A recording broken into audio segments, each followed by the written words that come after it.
all of you to our Sunday online program. Our special guest today is Her Grace Radhabhakti Devi Dasi. She's originally from Toronto, currently living and working in New York. She's working as a management consulting in the firm. She's a disciple of His Holiness Chandramouli Swami. She made it very short, her bio, but there's a lot more can be said about her. She has written articles to BTG, Bhakti Goddess magazine.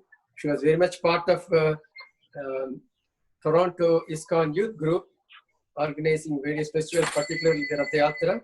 So she's well versed, of course, in Krishna consciousness. And on behalf of all of us, I'd like to thank her for kindly accepting to be our special guest to give this Sunday lecture. Thank you. Welcome, Radhabhakti. Over to you. Thank you so much. Hare Krishna, everybody. Please accept my most humble obeisances and all glories to Srila Prabhupada. I just want to start by offering my most respectful and humble obeisances to the giants that are in our virtual room today. Her Grace Lakshmi Moni Prabhu, I love you so much. I'm so nervous to speak in front of you. One of my teachers for so many years, one of my teachers and my guides. Thank you for being here. And of course, His Grace Guru Prasad Prabhu, who I like to call Bappa, because he's like another father to me. Thank you so much for giving me the opportunity to speak to you all today. This is really for my own purification and practice. It's the first time I'm giving a Sunday feast class, so please bear with me and be patient with me. And thank you again for giving me the opportunity. So we'll begin with some prayers. I will share my screen. Please let me know. Can somebody just let me know when you can see that? Yeah? Okay, let me just, there we go. Okay. Om Namo Bhagavate Vasudevaya. Om Namo Bhagavate Vasudevaya. Om Namo Bhagavate Vasudevaya. Om Jnanatirmirandasya Jnananjana Shalakaya Chakshar Unmilitam Yena Tasmai Shri Gurave Namaha. Nama Om Vishnu Padaya Krishna Prasthaya Bhutale Srimate Bhaktivedanta Swami Niti Namine. Namaste Sarasvata Deve Gauravani Pracharine Nirvishesha Shanyavadi Paschatya Deshatarine Vanchakalpa Tarubhischa Kripa Sindhubhya Evacha Patitanam Pavanebhyo Vaishnavebhyo Namo Namaha. Jaya Shri Krishna Chaitanya Prabhu Nityananda Shri Advaita Gadadhar Srivasadi Gaura Bhakta Vrinda. Hare Krishna Krishna Krishna Hare Hare Hare Rama Rama Rama Hare Hare. So thank you again very much for having me.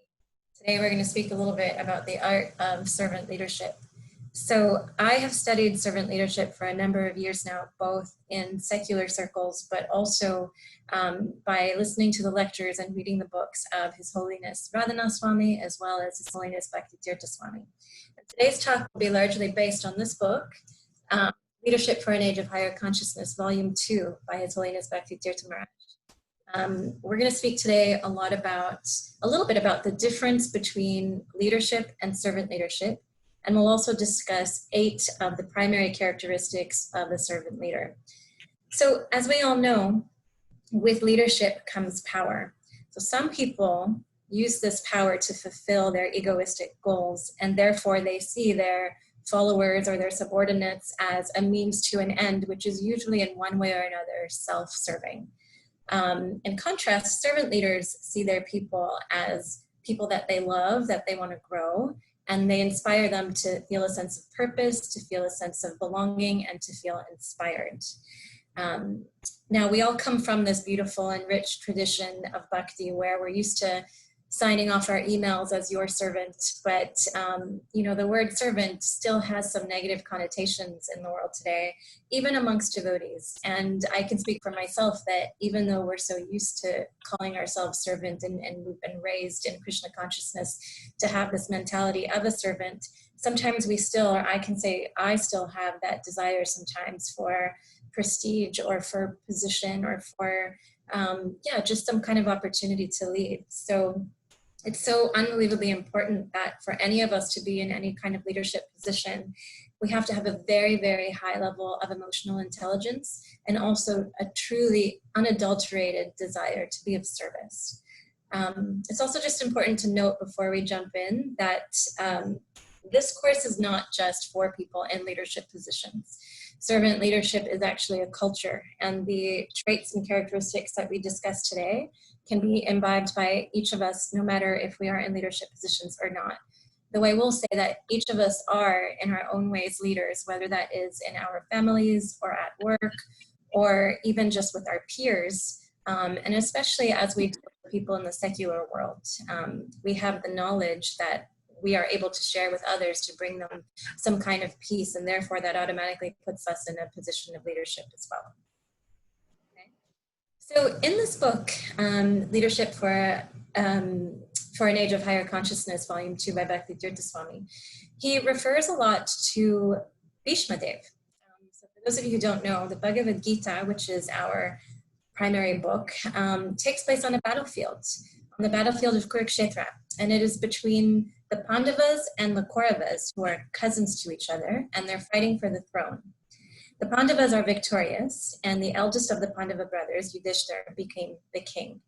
But because so many people in his family had to die in order for him to have this position, he was, of course, very sad and just very distraught after the battle was done. And nobody, even Krishna, could console him. And finally, Krishna asked Bhishma, the grandfather of both of the sides, of both the Pandavas and the Kauravas, to speak to Yudhishthira to console him, and also to speak to him specifically about leadership. So, Bhishma Dev gave this talk to Yudhishthira from his bed of arrows as he was preparing to leave this world. So it's very powerful and potent, everything that he said, and we will intersperse his lessons throughout this talk as well. Okay. So just some food for thought. 35% of US employees at work would forego a substantial raise to see their boss fired. So people would give up money to see one of their leaders get fired. 75% of people who quit their jobs do so because they feel underappreciated. And 75% of appreciated people will stay even if they get better offers elsewhere. So the way we're treated at work and our overall work culture has a profound effect on our mental and physical health. And the same is true of spiritual organizations like temples and mosques and churches, especially in the beginning. But even as time passes, even as we've been practitioners for several years and even decades, we can leave the entire practice or the entire institution based on the way that we're treated by leaders and by the congregation as a whole, which is a reflection of leadership as well. So let's just talk a little bit about what is servant leadership. So what's the difference between leadership and servant leadership?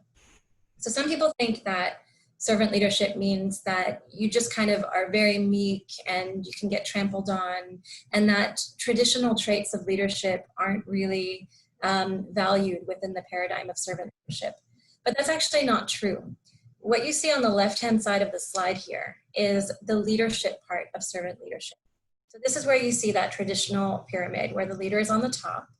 And in servant leadership as well, it is the responsibility of the leader to create the vision, to decide what the values are going to be, to decide what various strategies have to be, to decide what the roles and responsibilities have to be.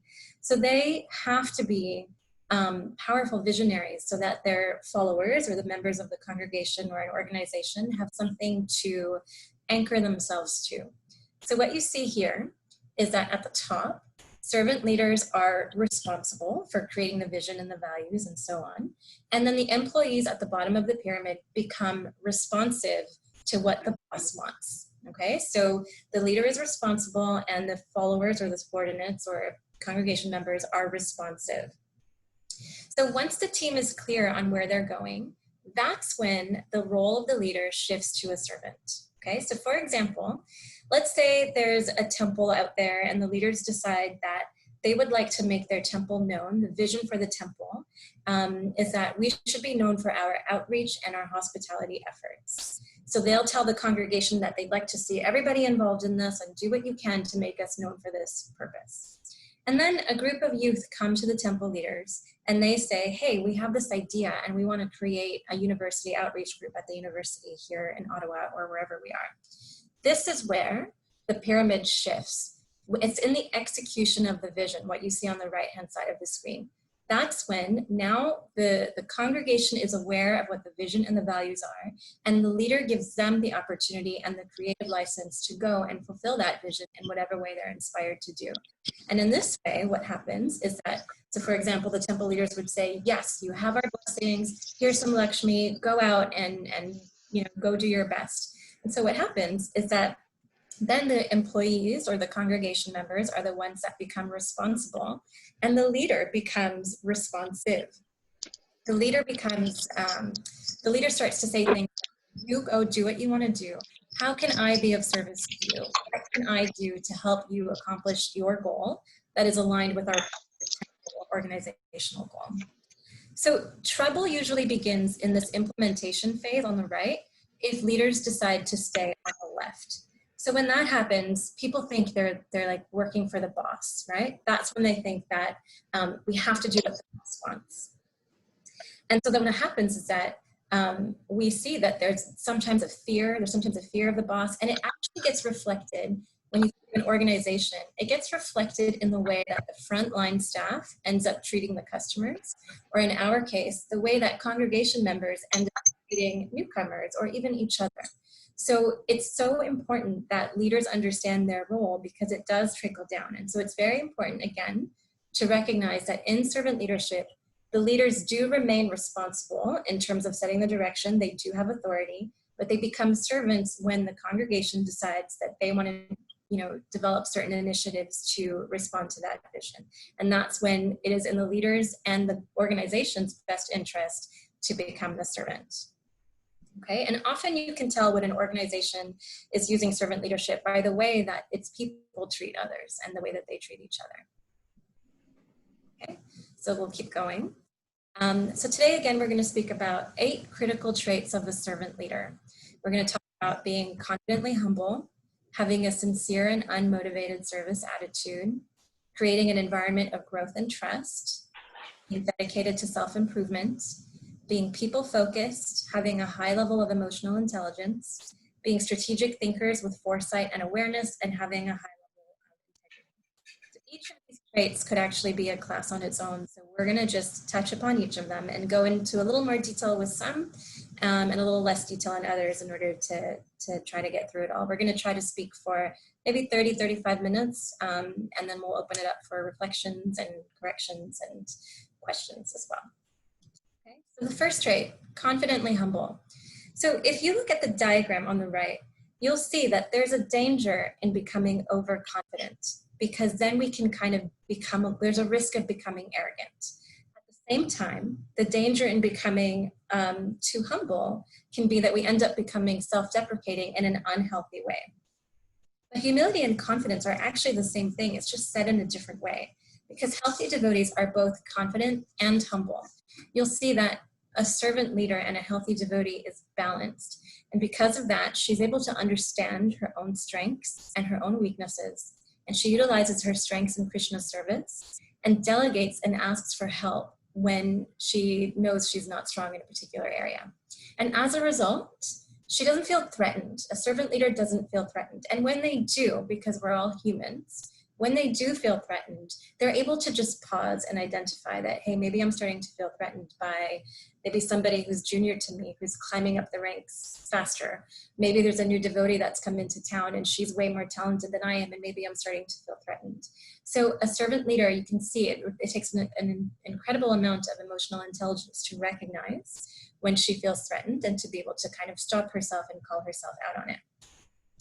In the purport to the Bhagavad Gita 13:8-12, Srila Prabhupada writes, humility means that one should not be anxious to have the satisfaction of being honored by others. The material conception of life makes us very eager to receive honor from others, but from the point of view of a man in perfect knowledge, who knows that he is not this body, anything, honor or dishonor, pertaining to this body is useless. One should not be hankering after this material deception. So once again, not feeling threatened by others, not feeling that they have to compete for this kind of honor or dishonor. Sorry, nobody competes for dishonor. That's me being nervous, sorry. So because of this humility, they also understand that they're not in control. They also understand that the results are really, really not up to them. So if the kids that, wanted to create this university outreach initiative, let's say they spend a bunch of the temple's money on an outreach event and no one shows up. A servant leader is only kind and encouraging because he understands that in bhakti, the means is as joyful as the end. And the process of bhakti, regardless of the result, is purifying and blissful. So that humility allows a servant leader to understand that they're not in control. A servant leader is also an expert at succession planning. They know that it's not about them. It's not about me being able to conduct this service. My mentor actually says that as soon as you become 60% good at a service, that is the point at which you should delegate it to someone else, because it should never be that you go away on a vacation or one day you're sick and nobody knows how to turn on the microphone at the Sunday feast, or nobody understands where to get the hairnets when we serve the Sunday feast. So succession planning is integral, and servant leaders know that. And again, they don't feel threatened, and they don't feel that, that threatens their position in order to do that. Servant leaders are experts at delegation and empowerment. And this allows people to feel that they have a role to play in the success of the temple and the success of the vision that's set out for the temple. A couple of notes that Bhakti Tirtha Swami writes. He writes that it's important to note that accountability is not delegated. Accountability still rests with the leader. He says that delegation does not mean to delegate stress. It's not that this is a service that I don't want, so I'm giving it to the kids or to somebody else or to members of the congregation to do. And he also said that good delegation means that the task is very well defined. And good delegation means that people can develop their unique skill sets. And we'll talk about that a little bit more after a couple of slides. So that's the first one. Let's see what Bhishma Dev had to say about being confidently humble. He said, a king needs to know when to seek protection in his fort. When his position is weak, he should be ready to make peace with a foe who is stronger. Incredible amount of intelligence and humility. Nothing, not even the smallest act, can be accomplished by a single man. He has to have assistance. And so remember, Bhishma Dev is the grandfather of the Pandavas and the Kauravas, and he's saying this from his literal deathbed. So what he's saying is very, very profound. And even he is saying that we cannot act alone and that we have to understand when there is weakness.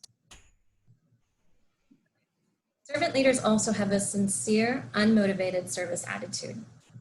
So servant leaders are always putting the needs of others first. At the same time, a servant leader understands when she is in need of some balance. And the only way, Radhabhakti Swami says that the only way to save a drowning man, or in other words, you cannot save a drowning man unless you yourself know how to swim. So what does that mean? You cannot put others first unless you have a good foundation, you have a solid sadhana practice. And according to the Gita, of course, that means that we're being balanced in eating, sleeping, recreation, and work. And that we are very, very, very deeply rooted in Shastra. It's the only way to truly be able to put others first. Servant leaders are collaborative versus blaming others. Servant leaders act as caretakers versus proprietaries. So sometimes when we see these things on a slide, it seems very obvious, but it's not necessarily there in practice. Sometimes, and I can say for myself for sure, sometimes again, if we're not able to recognize that there is some self-interest, we're in a subtle way, not even to our own knowledge, treating people as, again, a means to an end versus being true caretakers, which is what is the job of the servant leader. And Bhakti Tirtha Swami also says this, which I love so much, and I say this even in secular circles, that your world and the world in general will change completely if we remember all day, every day, in every single one of our interactions, I am a servant. It's unbelievable when we can have that attitude and remember that again in every single interaction, whether it is with a child or a peer or a senior or colleagues at work. It's not just with devotees. If we can try to remember this, our lives will change profoundly. So I just really love that quote by Maharaj. What does Bhishma Dev say about this? He says, a king's duty is to his people. He should take care of them with no thoughts of pleasing himself. He should subordinate his own wishes and desires to those of the people. He should guard them as a mother guards a child. A leader should know his or her constituents as much or better than a mother knows her children. That's really hard. Once again, we're describing somebody of very, very, very high caliber. The next one, a servant leader is able to create an environment of growth and trust. This environment of growth and trust can be provided when we engage ourselves and others according to our natures. So this is actually what Varnashram is. Because of two members of the Ottawa congregation, Raja and Krishna Dilal, I had the amazing opportunity to render some service at the Bhaktivedanta Hospital some years ago. And His Holiness Radhanath Maharaj describes it as true Varnashram because it is a place where people with all sorts of different kinds of skills and capabilities and abilities can come together to serve a common cause. So we can have doctors, we can have cleaning staff, we can have nurses, we can have preachers because they have so many programs for their people. So it's just a wonderful way of engaging people according, again, to their skills and inclinations. To work towards a common cause. So when we act according to our nature, then actually we feel peaceful. When everybody feels peaceful around us, it just feels like a well-oiled machine in our temples, in our organizations, when everybody is acting according to their nature. And this is so important because when we're forced to act outside of our nature, I know I can relate to situations at work and outside of work where I was asked to do something that was not in my nature. And A, you're not feeling happy, and B, I'm probably not going to be good at something that's outside of my nature as well. And so when we are forced to act outside of our nature, this can have a subtle but very, very profound effect on the entire congregation if we're engaged ourselves or engaging other people's not according to their nature. So for example, the leader of a temple or a project has to be able to fight for justice and to fight for truth. And if a person is not able to do that, then maybe their position shouldn't be at the highest rungs of leadership in our temples or in our society or in our organizations, because that makes people feel unprotected. So that's one example. I'll just read you another quote from Bhakti Tirtha Swami. He says, organizations, including temples, can have problems because their people are either not qualified or have little propensity for the positions in which they are employed. They may have no desire to work in the ways in which they are being asked. Sometimes such people even sabotage the operations consciously or unconsciously. A servant leader is therefore aware of the psychology of working with people's propensities, and he values everyone according to who they are. So again, very, very high bar. Servant leaders also create psychological safety. So what does that mean? Psychological safety means that the kids can go out and spend the temple's money on an outreach event, and it becomes, a so-called failure because nobody came. But they know that they'll come home to the temple and they'll feel supported and encouraged by the leaders.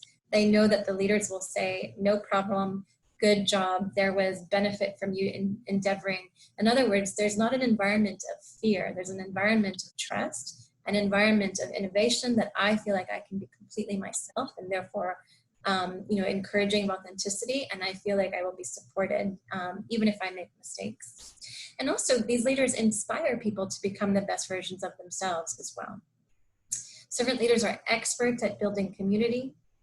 They emphasize learning and growth. And again, coming back to Varnashram, when they delegate by thinking, who's going to feel inspired by doing this task? And who's going to grow the most? Who has goals that are aligned to this task that maybe I can engage in this service? They are empowering people to succeed, and they provide the resources and the authority to do so. So we see sometimes it's hard. Again, you see it on a slide and it feels logical, but in practice, sometimes it's hard to do that. Sometimes it's like, maybe you know that you can do this better, or maybe this is just a service that you're very much attached to. But a servant leader is able to delegate regardless and stay involved and advise, but allow other people to grow. And again, it sounds logical on a slide, but it's not always easy to do in practice. A servant leader also knows when something has gone awry in his or her temple or organization and will act quickly. So when there's something, and so you can, as a servant leader, you can also sense on a subtle level when something is going wrong. I know Srila Prabhupada, there was an example, I think he was visiting a temple for the first time in a while, and he had a picture from, I have a picture of Bhakti Tirtha Swami here encouraging me for this talk. And so Prabhupada would come to a temple and just put his hand on top of a frame like this. And if there were dust on it, he would say, that means that there's something wrong with the leadership and that there's something going on in the temple that's not right. So it's subtle. Servant leaders can see the subtle signs that mean that maybe something deeper is going on, and they act quickly with love and authority. What does Bhishmadev have to say about it? He says, pay attention to the state of the kingdom. Old and ramshackle surroundings are a sign of disregard. Renovate to win good opinion. It's not easy to secure people's happiness. You must use diverse methods, skills, cleverness, and truth. All of these are important. Okay. Number 4, servant leaders are dedicated to self-improvement, which means that they are truly rooted in Shastra and they have very, very strong sadhana. So I just have a quick question. I don't know if you guys can see what I see in terms of your faces, but can somebody just say, what do you think of when you look at this picture here on the left?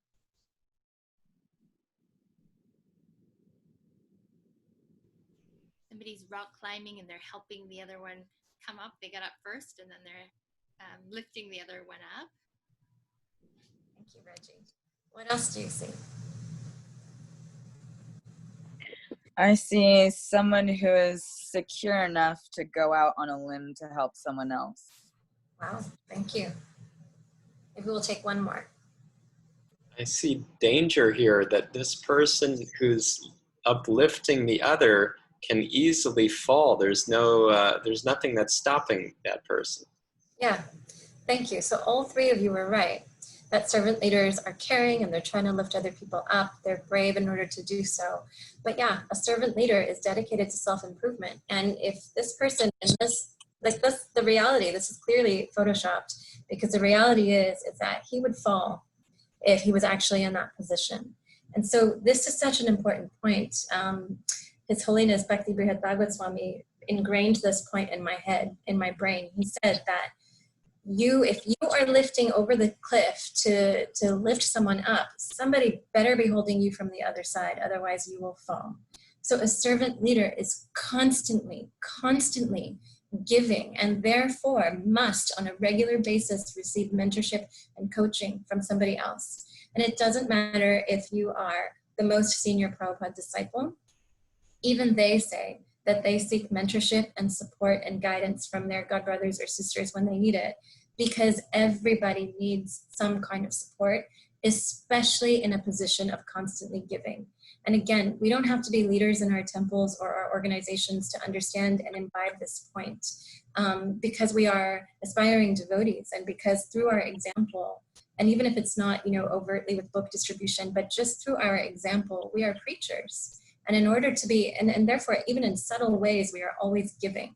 So in order to do that, which is what Mahaprabhu's mood is, we have to have mentors or gurus or other senior devotees that we can go to for help and guidance on a regular basis. Servant leaders are also good followers. It's not that they have to be in the leadership position all the time. Servant leaders practice gratitude as a habit. It's a habit. I can say there was one time when I had first graduated from my undergraduate degree, and I was looking for a job, and I was feeling very depressed because I felt like my self-worth was assigned to a job, which even at that time I knew was illogical, and I knew it was against our philosophy, but I couldn't help the way that I felt. And I'm the kind of person who likes to write when I'm feeling upset. And I started writing about, well, Sophie has this kind of job, and Pooja has that kind of job, and I'm such a loser, and I don't know why I don't have this job. But then as I started to talk about my friends, I started to feel like, whoa, I don't know what happened. Krishna did something where he encouraged me to actually express gratitude. It turned into a gratitude post that like, wow, I'm so grateful that I have Pooja in my life, who is such a great person, and she's got this great job because she's so qualified in all these ways. And in the end, I just felt grateful for my life. And I said to people after that, I didn't know this before, but gratitude is an actual magic wand, because what we're doing is tapping into Krishna's mercy and expressing gratitude for it. And when we do that, that is a direct communication with Krishna and acknowledgement of his kindness and mercy, which only brings more mercy. So servant leaders make a habit out of gratitude. Servant leaders have a very solid sadhana practice with their japa. They have a creative outlet of sorts, and also, of course, with Shastra. When they are open to hearing feedback or criticism, and they use it as an opportunity to improve, and they are constantly working on developing their own character. And another quote by Bhakti-tirtha Swami that I love so much: knowledge gives power, but character is power. So it is in our best interest to develop our own character in order to be true leaders in our organizations, in our temples, and so on.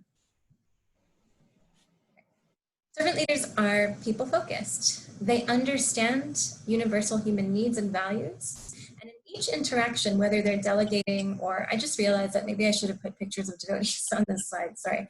But they, they are constantly understanding where people are coming from and what their needs are and trying to help fulfill them. So when there is a conflict of sorts, a servant leader can recognize that, hey, there's probably something beneath this. There's probably a need that's not being fulfilled, and tries to help the person address that need, whether it's assigning a different service or helping to clear some kind of a conflict or whatever the situation is.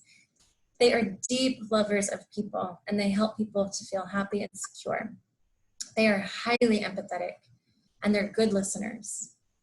They're always filling people's buckets. So that's a term that's used here in North America, just constantly putting a little deposit into people's buckets, giving some recognition, giving some genuine appreciation or praise, or even giving some feedback in a way that's loving, because even that can fill a person's bucket. Because when we do it right as servant leaders, then the person who is being chastised can actually feel like, wow, this person really loves me.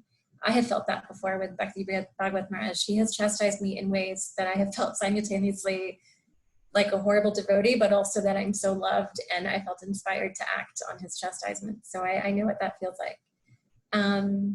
Servant leaders make themselves accessible, which I know is really hard in this day and age. We're all so busy. They are truly viewing each team member or congregation member with concern and affection. And they're skilled at inspiring through the process of feedback. So it's not that you're going to tell someone that they need to work on something and they feel bad. You'll tell someone that they need to work on something and they feel inspired. Okay. So the Bhakti-tirtha Swami says that the fulfillment of people's needs will not satisfy them, but the fulfillment of needs will satisfy people, but the fulfillment of wants will not. So people want sympathy, but they actually need empathy. This is also from this book by Bhakti-tirtha Swami. People want riches, but they're actually looking for fulfillment. They want fame, but they're looking for appreciation. They want power, but they're looking for support and opportunity. They want domination, but actually they want protection. They need protection. They want prestige, but they need recognition and acceptance. They want freedom, but they're needing good guidance and facility, just like we talked about in a servant leadership environment. They want intoxication, but actually they need some kind of altered awareness and self-actualization. So this is related to a servant leader being people-focused. Just a few more characteristics. Servant leaders have high levels of emotional intelligence. So there are direct ties between emotional intelligence and community happiness. A leader can have so much of the technical skills, they can have analytical ability, they can have all of the knowledge of the right way to serve the deities and so on, but still maybe not be the best leader if they're not treating people properly, right? So they are highly self-aware, they're not afraid to be vulnerable, they're self-regulated, and they recognize when they experience envy. It's not that they don't experience envy, but they recognize when it's there so that they can work on it. So this is according to the Harvard Business School, what some of the different dimensions of emotional intelligence are.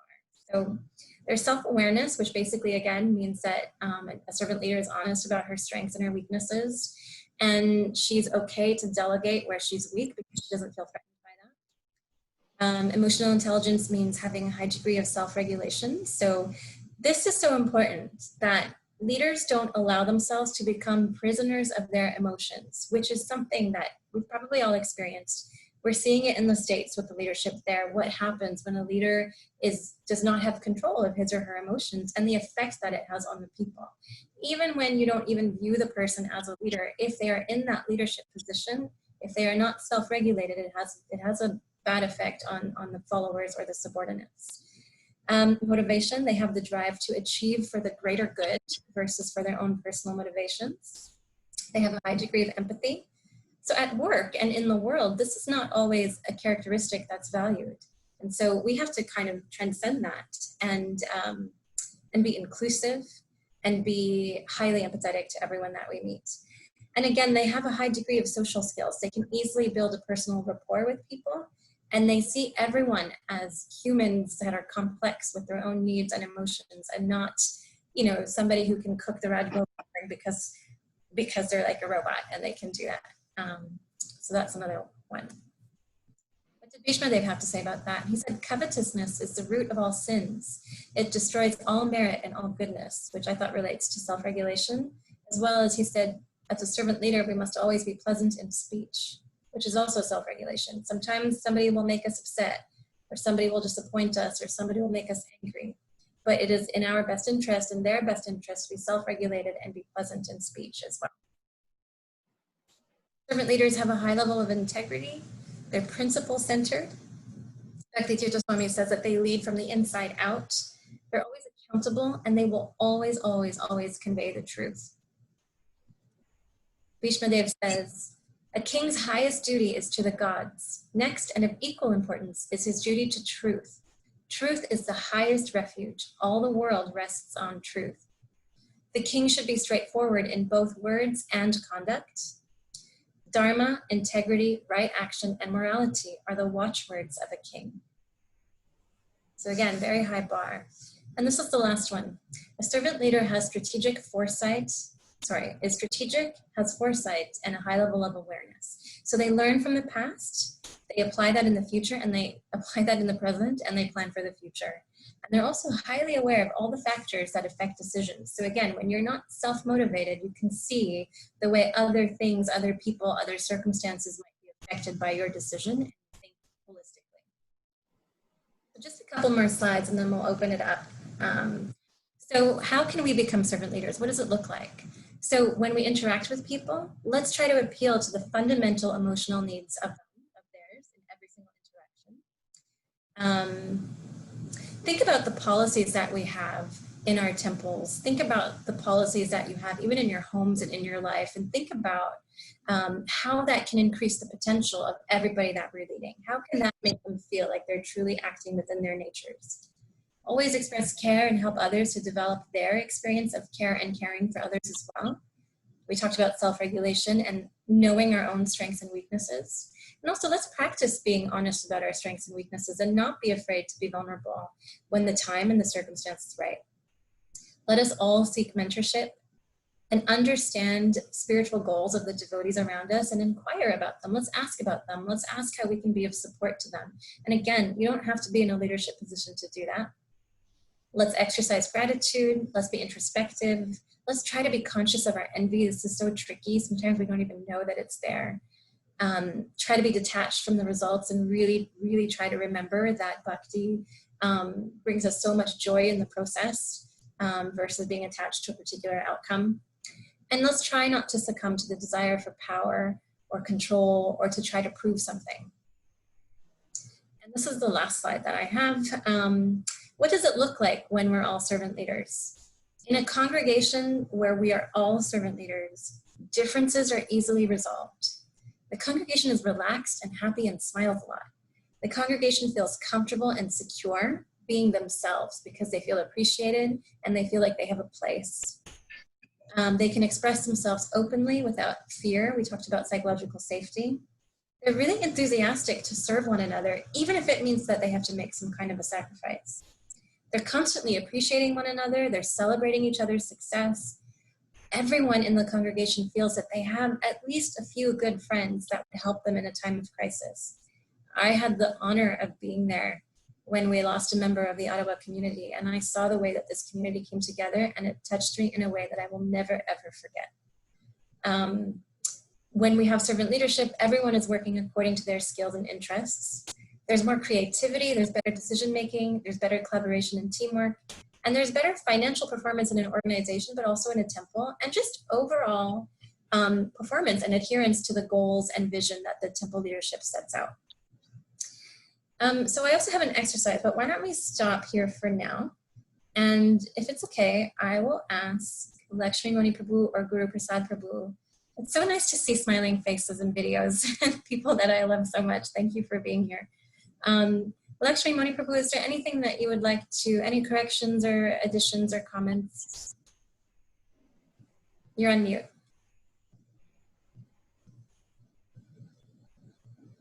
My only thought is that it's really a lot of information delivered very quickly to digest, but it's all wonderful information.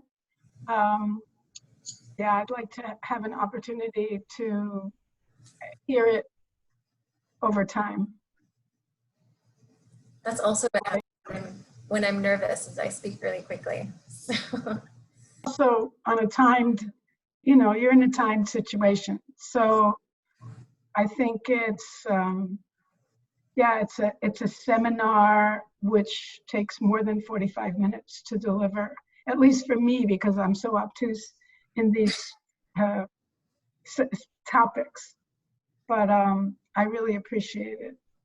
One thing I really appreciated was the list you had where it says what you ask for and what you really want. I thought that was a very valuable realization. Yeah, thanks. It came from this book. I highly encourage everybody to read this. It's a wonderful read. Thank you. Guru Prasad Prabhu, any corrections or comments? Hare Krishna, first of all, thank you for your presentation.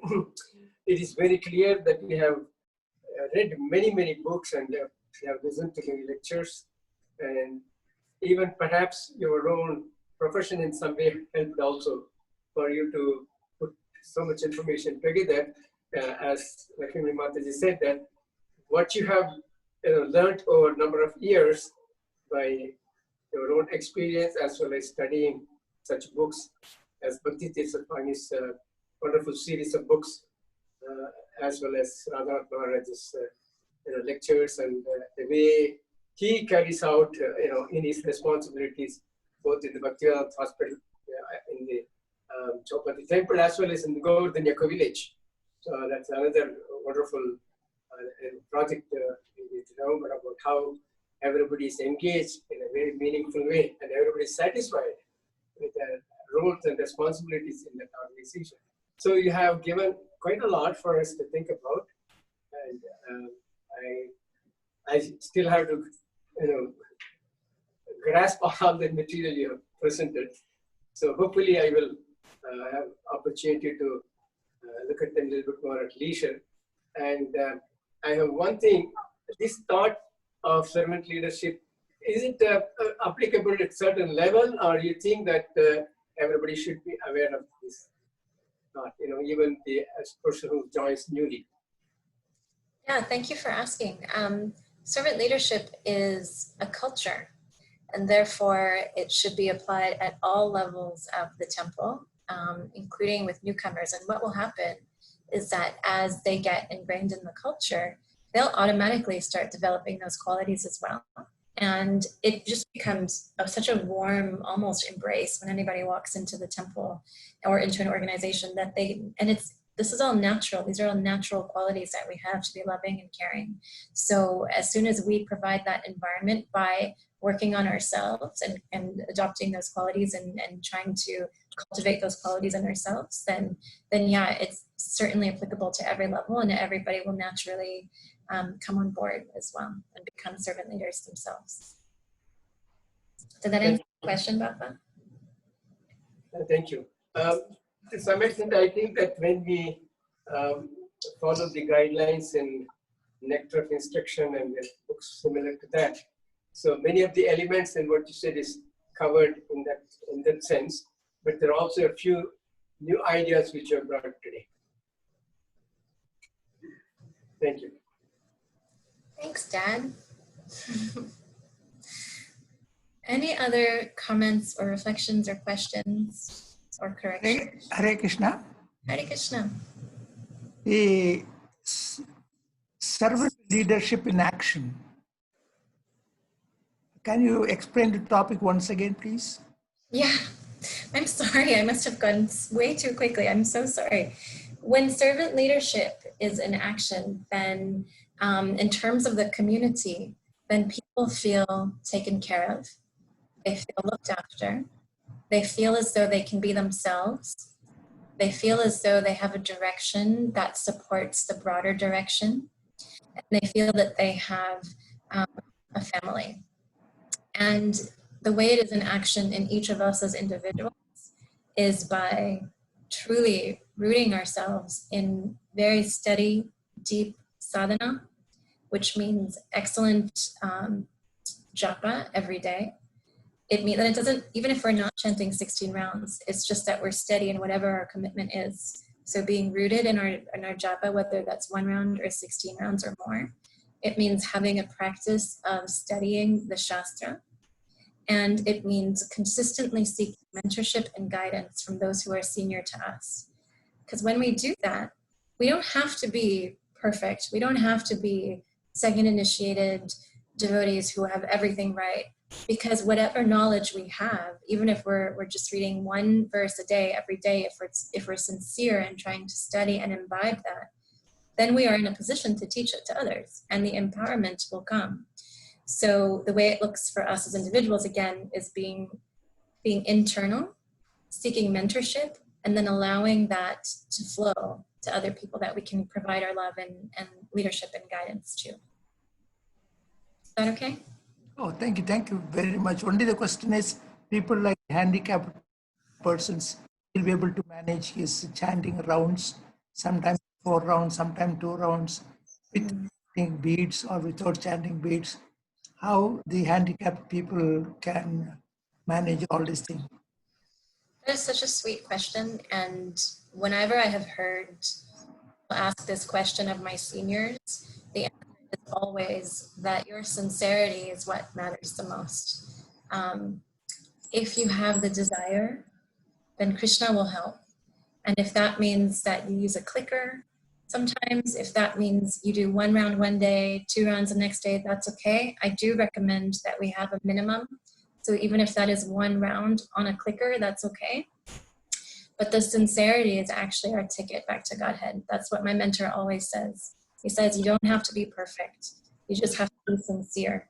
And I can hear from you, Prabhu, that you and maybe people you're thinking of are very sincere, and Krishna will help. Lakshmi Prabhu, would you add anything to that?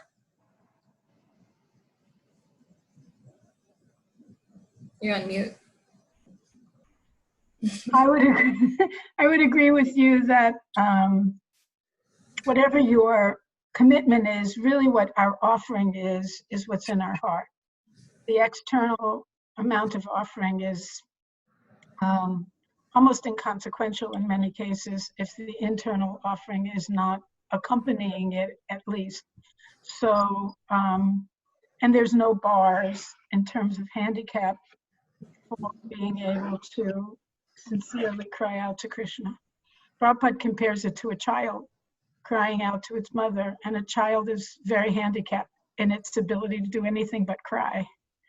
So that cry is what wakes the mother up, what brings the mother's attention, and that's what brings Krishna's attention also. Thank you so much. I can also just tell one story from the Bhaktivedanta Hospital. I was told this story that there was once a little boy who went to, I think it was the Juhu temple in Bombay as a child. It's a little boy, like I said. And there was a sannyasi there that gave him a cookie. And he always remembered that. And he and his family would continue going to the temple once in a while. But after some time it fizzled and they didn't go anymore. Now that little boy grew up and somehow he came across Radhabhakti Maharaj's book, The Journey Home. And he read it. And he put it together that the sannyasi who had given him the cookie all those years ago was Radhanath Maharaj. And so he was really inspired. And then again, he just kind of fizzled and kind of went away. Then sadly, some years later, he was diagnosed with cancer. And he became a patient at the Bhaktivedanta hospital, not knowing that this was connected to Radhanath Maharaj. And so when he got to the hospital and he saw that, he heard of Radhanath Maharaj, he heard of, the book, and he said, and he realized, like, oh my goodness, this is the temple of Radhanath Swami. And so he said that, is there any way that I can meet Maharaj? Is there any way that this is unbelievable? This is the same person who I've been inspired by my whole life. Is there any way I can meet him? And the doctor almost chuckled because he's like, I don't know where Maharaj is. I don't even know if he's in Bombay. And so he made all these calls, and it turned out that Maharaj was in Bombay. So the doctor asked the servant of Maharaj, is there any way you can come and see this patient? Please, this patient really wants to see you. And the servant of Maharaj said, like, sorry, there's absolutely no room in the schedule. He's booked today for a program, and tomorrow we're off to Pune. There's no way we can come see you. And so the doctor was really frustrated because here's a man who's going to die soon and just wants to meet Radhanath Maharaj once. And so turned out that the next day, Maharaj gave his program, and then he decided, instead of going to Pune, actually we're going to stop at Bhaktivedanta Hospital first. Why? Because Yamuna Prabhu was a patient at the time, and he wanted to come and speak to her. So word gets spread that Radhanath Maharaj is coming to the hospital, and everybody is, of course, shuffling to prepare for his arrival. So Maharaj stayed with Yamuna Prabhu for a couple of hours and spoke to her. And the way this doctor describes it is that when Maharaj leaves the room, he's like, I was just standing there, the only person, like, Haribol Maharaj. And he said, Maharaj gave him this big hug, and he said, Maharaj, please, there is a dying patient that really wants to meet you. And before he could finish the sentence, Maharaj said, yes, take him down. So Maharaj went and he met this patient, and the patient said, it's really sweet. He was like, oh my gosh, you're Radhanath Swami. And he dropped to the floor to offer his obeisances. And the doctor telling me the story was laughing because he said his IV stand dropped with him. And it was like this big, funny scene. And so then he stands up the IV stand. And Maharaj says, I'm very happy to meet you. What can I do to serve you? And this person who's dying said, just give me your blessings. And Maharaj kind of chuckled and he said, well, did you want initiation? Did you want diksha from me? And the patient looked down and he said, because of my condition, I can't sit very much. And so I can only manage 2 rounds every day. And Maharaj looked at him and he said, but I see how sincere you are. You are now officially my disciple and your name is Achyuta Govinda Prabhu. And the disciple looked at the doctor and he said, what? Is Maharaj going to give me initiation? And the doctor said, he already did it. Your name is Achyuta Govinda. And so again, he fell to the floor, offered obeisances. They had a few more, minutes of conversation. Maharaj left. And then when the doctor walked Maharaj out, and when he came back, the patient was sitting on a chair chanting. And he said, I'm initiated. I have to try to do 16 rounds now. And, shortly after he passed away. But I'm telling that story just again to illustrate the point that it's about the sincerity. It's not about the perfection. So if for some reason you can't manage 16 rounds, you can only manage 2. That's okay. As Lakshmi Muni Prabhu said, Krishna will respond to the desire and the sincerity in the heart. Thank you very much for giving a full explanation about Radharani Maharaj and Jew and the hospital in Bombay and all. Thank you very much. Thank you so much. I don't know if what time we have until. Do we have time for a couple more comments or reflections? Yeah, we can have for another 10 minutes at least. Okay. Hare Krishna. Hare Krishna. Mantala Prabhu. Haribol. Thank you so much for the very nice presentation on servant leaders. It's definitely so important. And I just had a reflection, and then my wife had a question. The reflection was from that amazing quote by Bhakti Tirtha Swami. I think it was, knowledge can give power, but what was it? Character is power. Character is power. There we go. Yeah, that's something really to meditate on. So thank you so much for that. My wife had a nice question, so here she is. Thanks for sharing that, Linda.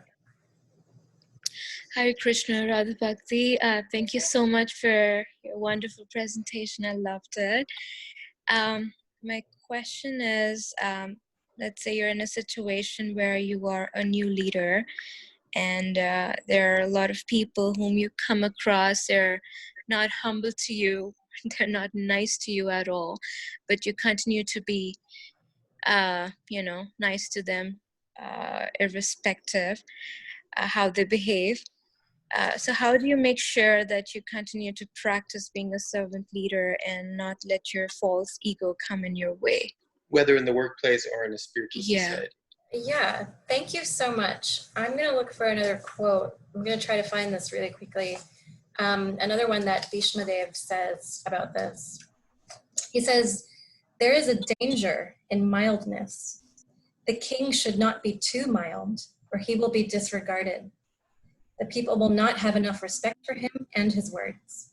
He must also avoid the other extreme of being too fierce, for then the people will fear him, which does not create a happy state of affairs." So that's something else to contemplate from the perspective of a leader, that it's not, again, that we are so meek that people want to step all over us and we have to say, well, I'm just your servant and I can take that, because a leader still has to maintain the position of leader, because that is in his or her nature to do that. And that's for a reason. Varnashram was created for a reason, that the leaders who had that leadership capability and capacity could actually keep order. So if somebody is being disrespectful and you're a leader, it's okay to lovingly and compassionately correct that person, and even to to chastise, as long as it's done in a loving way. That's very much still within the paradigm of servant leadership. Now, if we're not in a position of leadership, but we're trying to be humble and somebody is continuously mistreating us, this is something else that, wow, Bhakti Tirtha Swami has so much in my mind today, but something else that I know he says is that the people that we should associate with on a regular basis should be those people whose default behavior matches our expectations. So again, without knowing the context behind your question, if there is a person who is consistently mistreated, then there's no need to continue that association. If you're in a position where you have to continue that association, then I would seek some mentorship there as well in terms of how to handle it. Typically, and again, I realize this is a little generic without knowing the context, but typically if there is a situation where you can't get away for whatever reason and you're trying, then there might be some karma involved. And there's almost always something that Krishna is trying to teach us, whether that is to understand patience or tolerance or humility. So it's also really important to kind of reflect on what the lesson is in that sense. But yeah, thank you for bringing that up, because it doesn't mean that we just let ourselves be walked on. Is that okay, Ruby? Yeah, thank you so much. It would be very, very useful. I haven't started working yet, but I'm looking forward to, I'm interested to grow as a leader at my workplace, future workplace. So I think it's going to be very helpful. I wish you luck. Thank you for that. Thank you so much. Guru Prasad Prabhu, would you add anything to that? I think you covered it very well. It is said that you should not form a habit of being too weak. There are situations where you have to take some action, but as you mentioned, that action should be done in a productive way, so that the other person learns. So I think that has to be carefully handled. So even though you can use your position, but the way how you use it should be productive in helping the situation. Thank you. Hari Prasad, did you want to add something? No, I had actually a couple of questions. I'll start with one. I was really intrigued by the idea of the responsibility pyramid and the inversion of the two. It was the first time that I saw something like that. A lot of the other subjects were familiar. This was quite interesting, different from what I am familiar with. So I wanted just a little more color on how that works and how could we implement that? What is an example? I mean, you gave a little example, but if you could share something that you've seen or that struck you or something that you try to do in this regard, that would be really helpful. Yeah, thanks for asking. So pyramids are essential in the paradigm of servant leadership. So again, it's not that as a leader, we're not acting in a leadership capacity. We're not, exhibiting our authority. So in that first pyramid that you see where the leader's on the top, that kind of traditional view of leadership, the leader's on the top, everybody else is underneath him or her. In servant leadership, again, we still have to have that position and that role in the sense of, you will have anarchy if there's not somebody that's anchoring the team or the congregation to a vision, to common values, as well as, create clear parameters, clear goals, clear responsibilities, because otherwise, again, it's difficult for the team. You need leaders to help you sort that kind of thing out. And then you say, when it flips is so basically in the strategic phase, the leader kind of remains on top, and it's in the execution phase that the pyramid flips. And so that responsive is in the traditional kind of start to leadership when the leader is at the top. Then everybody beneath the leader is being responsive to that leader in that, okay, this is the goal that I have been told that, our temple is meant to be one for outreach and hospitality. Cool, how can I tap into that? And then when I figure out as a congregation member how to tap into it, that's when the pyramid flips. And then the leader becomes responsive to the congregation by saying, now how can I be of service to you? Whereas in the previous part, it's the staff or the congregation or the front line that's asking, how can I be of service to you? So it's Robert Greenleaf, who is considered to be like the father of servant leadership. He says that, the trouble begins when you don't flip the paradigm. When as a leader, you insist on staying at the top and everybody has to serve me and what I want and my goals. And we see this gone with so much deep respect. I say that I understand sometimes leaders feel that their identity is based on being at the top of the pyramid. And so it feels threatening to flip it. It feels threatening. But I've seen it in the Toronto temple, and I'm sure it happens in Ottawa as well. I know when my dad, who's on the call, was on the temple council, it was so much about, what do you need? What do you want? Here are the resources that you're going to need to execute our vision. Here's money. Go fail quickly. Come back and tell me about it. How can I be of service to you? That whole temple council, it felt like was just there to support the ways that actually we were supporting them and their mission and vision for the temple. And so that example was actually a real one.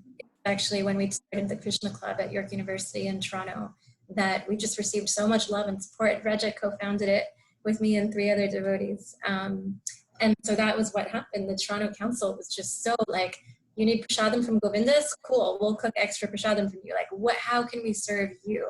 How can we be of service to you? Versus sometimes we see in organizations, leaders like, I don't care, go figure it out. That's your job, it's not my job. I'm busy with other strategic things, staying on like the ivory tower. Does that help? That's super helpful. Yeah. So what I understand is that the leader is still responsible for vetting these voluntary, I guess, propositions in terms of what needs to be done, what they feel. It needs to be vetted to make sure that it is in alignment with the vision that is set out. So that still maintains the responsibility, but once it's determined, that I was trying to understand where's the flipping point and how does that work? Yeah. Once it's determined this is an alignment, then it's okay, you go and do it how you would want to do it.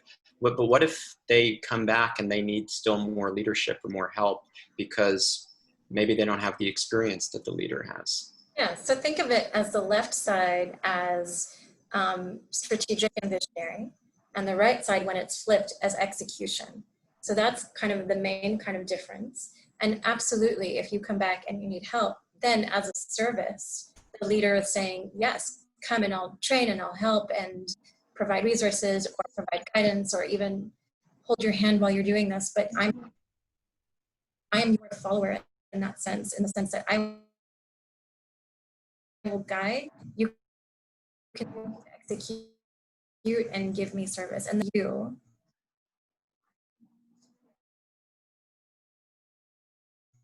in order to help you That's great. implement or execute Yeah, I really on the appreciate that. broad. I love the example of dad. Can you ask me hard questions later, please? I do have one more if there's time at some point, but let's go to other people.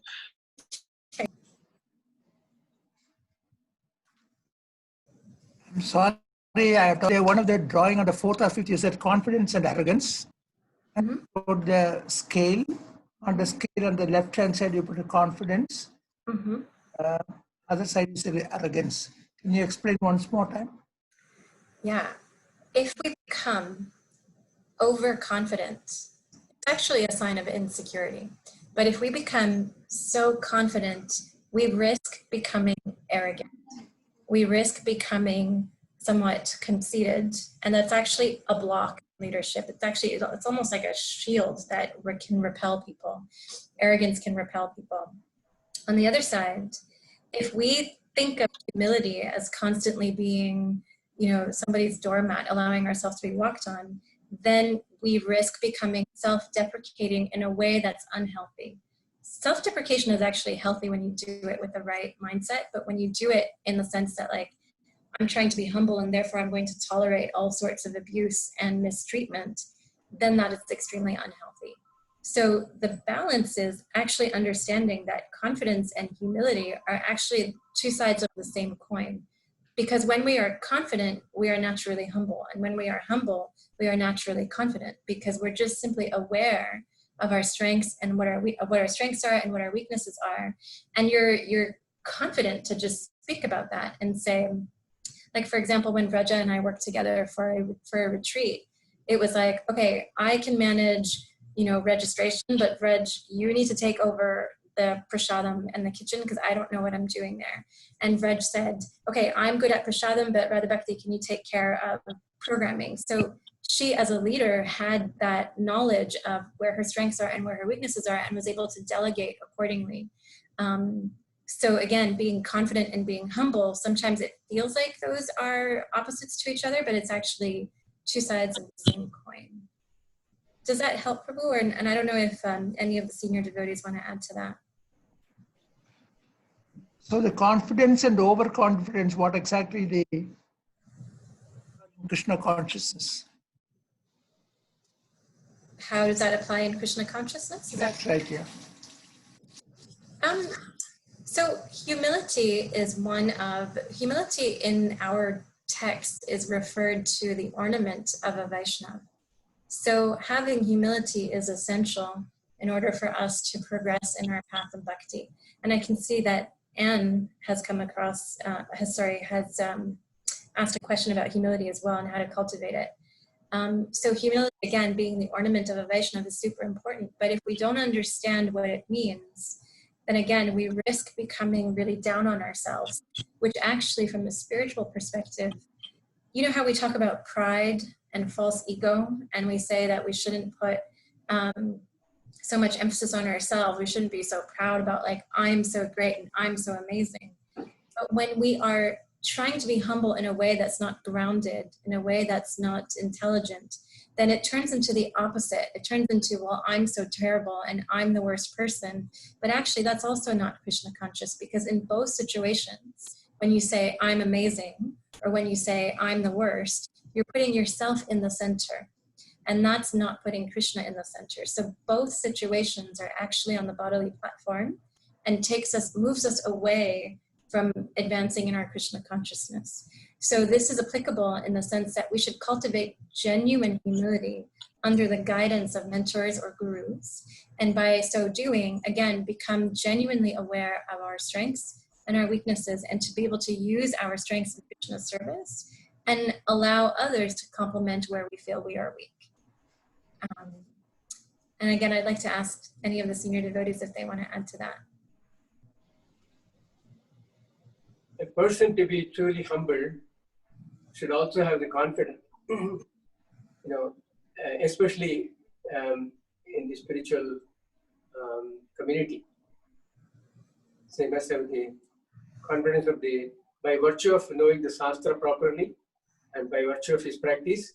So he'll be quite confident about his role, whatever that level his role is, and he can exhibit humility or being humble. Yeah, thank you. Prabhu, is that okay? Thank you very much. After reading a lot of psychology books, I'm still confused many times. I'm confused many times. Was that an okay answer? Do you need some more elaboration? No, thank you very much. I don't want to take too much time. No, thank you. These are really lovely questions. I would also talk to Prabhu a little bit more at leisure, and so I would have some conversation with Prabhuji also on that topic. Well, then you're in the best hands, Prabhu. And so, Anne, you asked a really nice one. Humility came across many times in your presentation. How can one cultivate humility, and how one knows that he or she is on the right path? So how can one cultivate humility? It's such a good question, and it's such an important question, and it's something that I'm personally working on a lot. I'll answer this in one way, but then again, I'd like to throw it to some of the senior devotees. Even I see Rupanuga Prabhu on the call as well, if you want to chime in. I'll answer it this way. If you are struggling with humility, then pray for it. Pray for humility. Pray to Sanatana Goswami, who is the exemplar of humility. He is so accessible and will give you his blessings and will help you cultivate humility. Also, when we want to be humble, we associate with people who are humble, and that will rub off on us as well. I will say one word of caution. If you pray for humility, sometimes Krishna will give it to you in a way that's not great. So sometimes before I give a talk or something, I'll say like, Krishna, please allow me to do this service, but I don't want to be proud. Like, please allow me not to become proud and think I'm the doer. And he allows it to happen in such a way where maybe the talk happens and people might feel good about it, but I feel like, I don't know, somebody might ask a question or call me out on something that Krishna just shows me, like, I'm here, I'm listening to you, and I'm replying to your prayer. So I would suggest praying to devotees before praying to Krishna, because he might not show you in my experience, he might show you in a way that's difficult for my fragile ego. But would any of the senior devotees like to add to that? I know there's many ways to answer that question. So, Hare Krishna. One thing I can add is that Krishna says in Bhagavad Gita chapter 7 that he's the ability in man.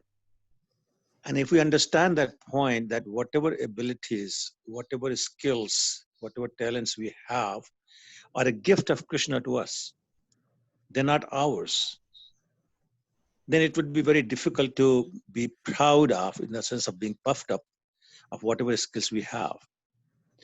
And if you also realize that Krishna can take this away anytime, and therefore we have to constantly pray to him to allow us to have those skills and talents and abilities so that I can continue to use them in his service and in the service of his servants.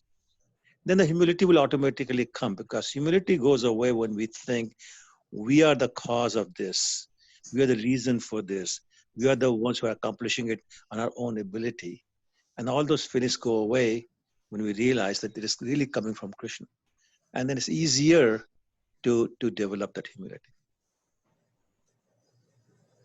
So that's what I would say. Thank you. Anne, does that help? I hope that helps. Let us know in the chat, or if it doesn't. Oh, there you go. Okay, good. And also, I just want to apologize. I don't know if there are other senior devotees on the call whose names that I don't recognize. So please do chime in if there's anything that you'd like to add as well. Vraja, I think you wanted to say something as well. I'm not sure how much time we have, and sometimes I can start going off. So I love it. It's really nice, Radhabhakti. And it seems like the presentation that you give, it's like this beautiful gold standard of, the ideal servant leader. And we all are leaders in different, to someone in different capacities. So even if we don't think that we're in a leadership role at the temple or at work or something like that, we all play the role in some way. And even if we can just grasp onto one of these points and start to work on it, it's so valuable. And I was just, for me, the one that kind of popped out is this fear. Fear versus, feeling comfortable and in a safe environment to go. And this is applicable, in every role right now as being a mother, that the kids aren't fearful, because I'm going to get them in trouble for what they're doing, or in the school, or for my work with, my coworkers or colleagues or other people working with us. And as a wife, so in so many things. And I was actually feeling this a little bit when I came onto the call, because somehow, I don't know why, I thought it was a 6, although they send out such nice emails every single week, it's the same. My mind is just, anyways. So I was feeling really embarrassed, to pop on, because I was looking forward to your call. And suddenly this fear shut down, and I thought, oh, I don't want to say anything, I'm being rude, I'm disrespectful to the people who sent out the email, and it really made me shut down.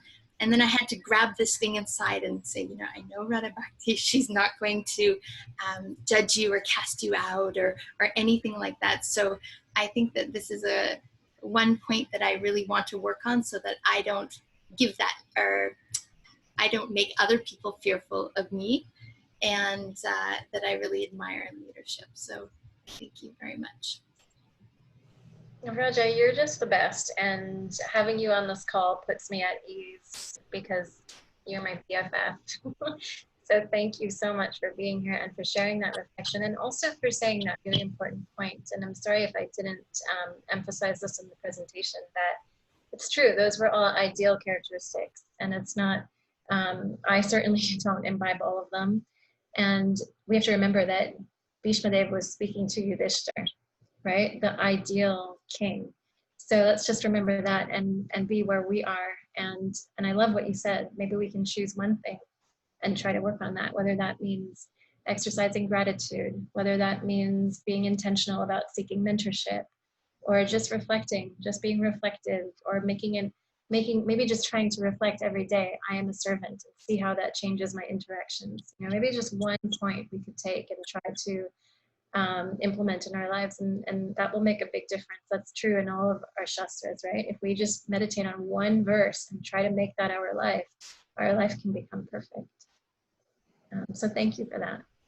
Thank you. Are we at time, or do we have time for another question? Yeah, we can go up to till 7 o'clock. Another 3-4 minutes are there. I have one thought which came up after listening to different questions and all.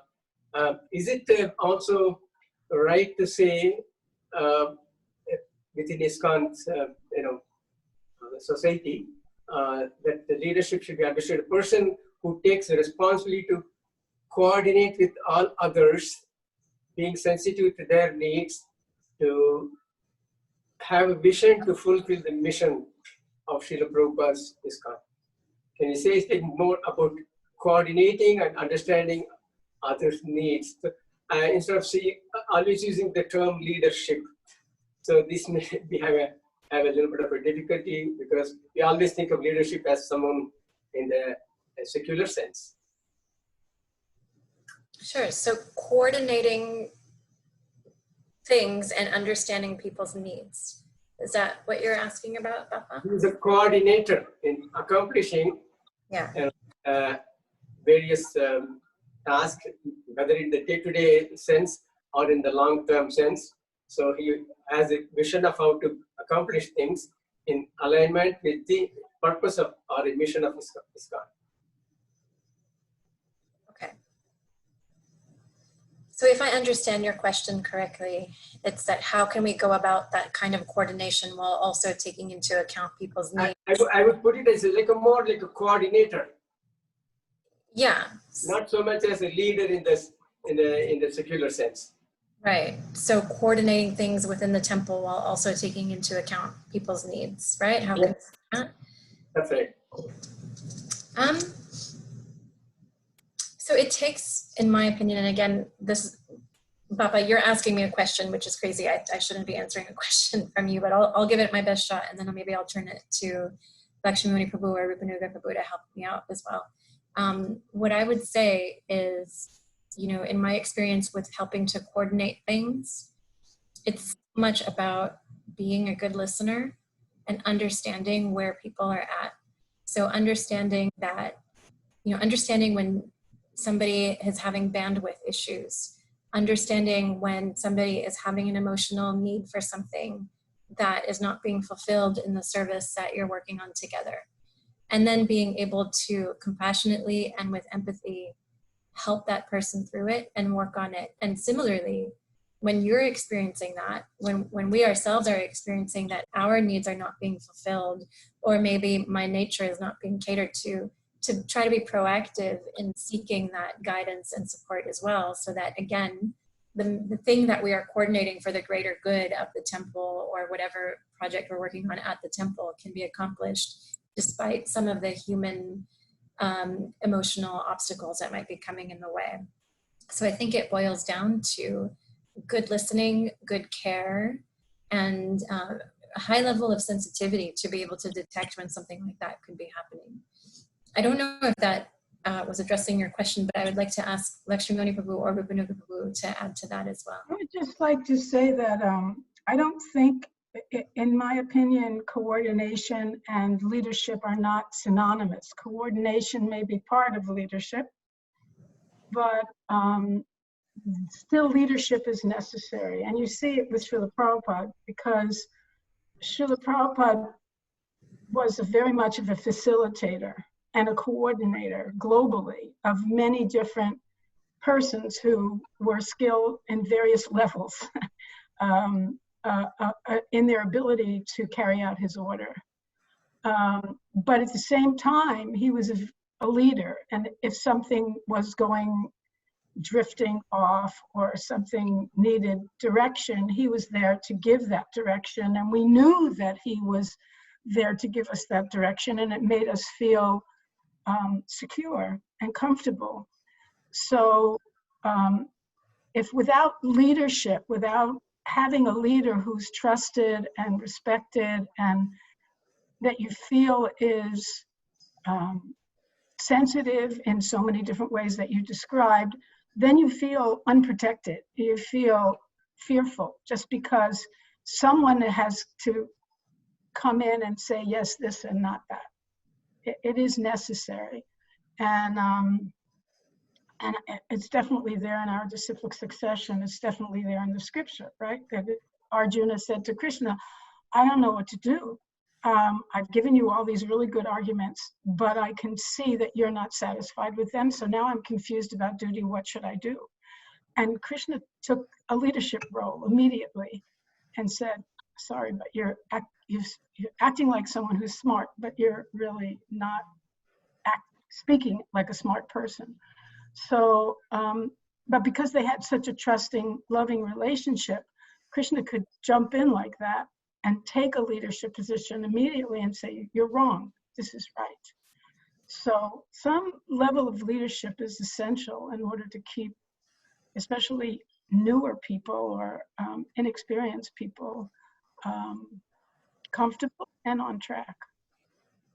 Yes, I do agree with that. Yes, your observation is quite right. But I'm only saying that people shouldn't be scared with the use of the term leadership. Yeah, thank you. Thanks, Papa. And thank you, Lakshmimuni Prabhu. So I think that we're at time, but just again, my humble obeisances to all of you. Thank you for letting me practice and just seeing so many friendly faces and names. Hi, Abba and Ima as well. It's so nice to see you. Thanks for being here. And thank you, Guru Prasad Prabhu and Lakshmimuni Prabhu and all of the leaders at the Ottawa Temple for allowing me to, again, practice really for my own purification, and I'm very grateful for your association. And I pray that we can be together in person. Hari and I are going to try to come to Canada in August. So maybe we'll be able to see some of you in person. Really, really praying for that. So thank you again so much.